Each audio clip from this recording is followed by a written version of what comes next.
খানাকুলে ভাঙল বাঁধ, অকাল প্লাবনে দিশেহারা কৃষকেরা। আলু পচে যেতে পারে, এই ক্ষতির আশঙ্কায় চোখের জল কৃষকদের।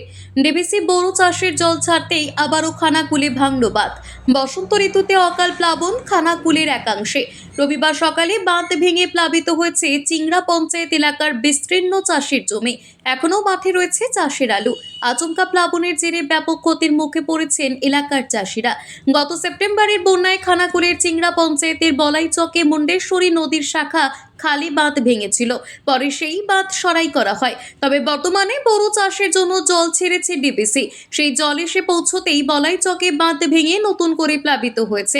এর জেরে চিংড়া পঞ্চায়েতের বলাইচক, কুমারচক, রঞ্জিতবাটি, কেটোদল সহ বহু গ্রামের চাষের জমি ডুবে গিয়েছে।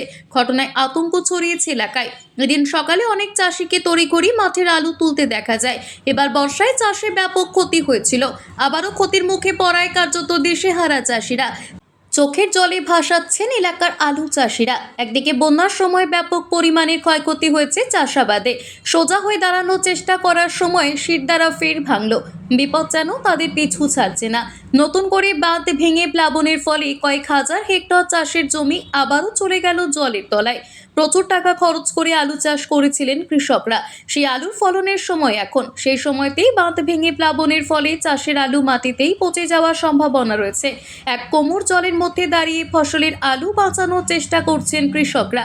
তারা দাবি করছেন তাদের ক্ষতিপূরণ দিতে হবে, তা না হলে তারা দিশেহারা হয়ে পড়বেন। Bureau report, JBP news Bangla.